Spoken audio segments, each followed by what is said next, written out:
TV நேயர்களுக்கு வணக்கம். நான் உங்கள் விஜய் சஹானா. இன்றைக்கி நம்ம எந்த இடத்துக்கு வந்திருக்கோம்னா ஐயப்பன் கோயிலுக்கு வந்திருக்கோம். சிவகங்கை மாவட்டத்திலே 18 படிக்குரிய ஒரே ஆலயம் வந்து இந்த ஐயப்பன் ஆலயம் தாங்க. இந்த ஐயப்பன் ஆலயத்தில் ஒரு புதன்கிழமை மற்றும் சனிக்கிழமைகளில் வந்து நிறைய சிறப்பு பூஜைகள் வந்து நடைபெறுகிறது. வணக்கம். வணக்கம் ஐயா, உங்களோட பேர்? என்னுடைய பேர் ஆவண்ணா பாண்டியன். டிரைவர் என்னென்ன கேஆர் பஸ் கம்பெனிலும் டிரைவராக இருந்தவர். கழனிவாசல், காரைக்குடி. ஓகேயா, இந்த கோயிலோட சிறப்பம்சத்தை பற்றி சொல்கிறீங்களா? தாராளமாக சொல்கிறேன். இந்த கோயிலை கட்டின செல்வராஜுங்கிறவர் இதுக்கு முன்னாடி வந்து முத்தூரணியில் ஒரு ஐயப்பன் கோயிலை கட்டின சிறப்பு அவருக்கு உண்டு. அங்கே ஒரு சில இதுகள்லாம் மனசுக்கு பிடிக்காதனால திருப்பி இந்த இடத்த அவருடைய வீட்டு மனையை விற்று இந்த இடத்த வாங்கி அவர் சிறப்பான முறையில் இந்த ஐயப்ப கோயிலை கட்டியிருக்காரு.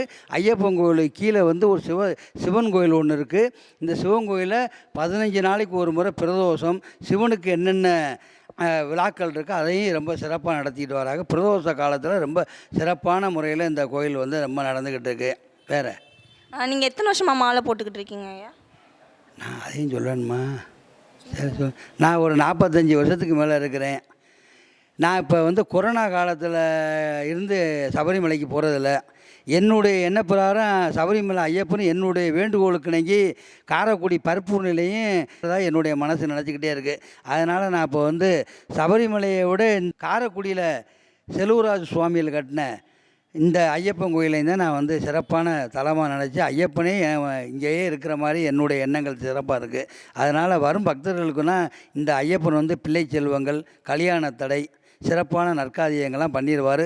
ஒரு முறை வந்து இந்த ஐயப்பனை தரிசனம் பண்ணி பார்த்தா தான் இவருடைய சிறப்பு நீங்கள் மக்களாகிய பக்தர்களாகிய நீங்கள் வந்து உணர முடியும். இந்த சபரிமலைக்கு அடுத்து ரொம்ப சிறப்பான கோயில் வந்து காரைக்குடியில் 18 படியோடு உள்ள கோயில் வந்து பர்பூர்ணியில் உள்ள ஸ்ரீ தர்மசாஸ்தா. சபரிமலைக்கு போகிறதும் ஒன்று தான், இந்த கோயிலுக்கு வந்து இருமுடி செலுத்துறதும் ஒன்று. ரெண்டுமே சேமானதான். அதனால் சபரிமலை உயர்ந்தது, இது தாழ்ந்ததுன்னு கிடையாது. ரெண்டுமே ஈக்குவலானதான். இந்த 3 சபரிமலை, காரைக்குடி பரிபூர்ண ஐயப்பன். இங்கே வாரம் சனிக்கிழமை புதன்கிழமையில் வந்து சிறப்பான பஜனை பாடல்கள் வந்து வெகு சிறப்பாக படைச்சிக்கிட்டு இருக்கிறாங்க.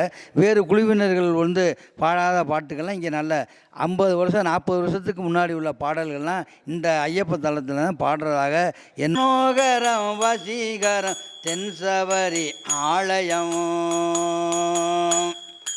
மனோகரம் வசீகரம் தென்சபரி ஆலயம், அமைதியான நிம்மதியை தந்தருளும் ஆலயம், அமைதியான நிம்மதியை தந்தருளும் ஆலயம், மனோகரன் வசீகரம் ஐயனோட ஆலயம். நீலவண்ண கண்ணனும் நீலகண்டநாதனும், நீலவண்ண கண்ணனும் நீலகண்டநாதனும் பெற்றெடுத்த பிள்ளையாம் அமர்ந்திருக்கும் ஆலயம் தென்சபரி ஆலயம், மனோகரம் வசீகரம் தென்சபரி ஆலயம். அண்ணன் தம்பி போலவே நம் அனைவர் ஒன்று கூடியே, அண்ணன் தம்பி போலவே நம் அனைவர் ஒன்று கூடியே அருளை வாரி வழங்கிடும் இது அழகு மிகுந்த ஆலயம், அருளை வாரி வழங்கிடும் இது அழகு மிகுந்த ஆலயம், மனோகரம் வசீகரம் தென்சபரி ஆலயம், அமைதியான நிம்மதியை தந்தருளும் ஆலயம், மனோகரம் வசீகரம் தென்சபரி ஆலயம். ஐயல் நபி தூதனும் ஐயனோட தோழனாய் அள்ளல் நபி தூதனும் வண்ணம் பூசி ஆடிடும் வாவர் சுவாமி ஆலயம், வண்ணம் பூசி ஆடிடும் வாவர் சுவாமி ஆலயம், மனோகரம் சுவாமி மனோகரம் சுவாமி மனோகரம் வசீகரம் தென்சபரி ஆலயம், அமைதியான நிம்மதியை தந்தருளும் ஆலயம், மனோகரம் வசீகரம் தென்சபரி ஆலயம். என் வாழ்விருக்கும் வரையிலே இந்த வல்லவனை நாடியே, வாழ்விருக்கும் வரையிலே இந்த வல்லவனை நாடியே வருஷந்தோறும் கூடியே நான் வந்து செல்லும் ஆலயம், நான் வருஷந்தோறும் கூடியே இங்கே வந்து செல்லும் ஆலயம், மனோகரம் வசீகரம் தென்சபரி ஆலயம், அமைதியான நிம்மதியை தந்தருளும் ஆலயம் மனோகரம் வசீகர் தென்சபரி ஆலயம். சின்ன கருப்பர் சுவாமியும் பெரிய கருப்பர் சுவாமியும், சின்ன கருப்பர் சுவாமியும் பெரிய கருப்பர் சுவாமியும் இருமுடி சுமந்து வந்து அருள் கொடுக்கும் ஆலயம். முடி சுமர்ந்து வந்தவர்க்கு இங்கே படி இழக்கும் ஆலயம்.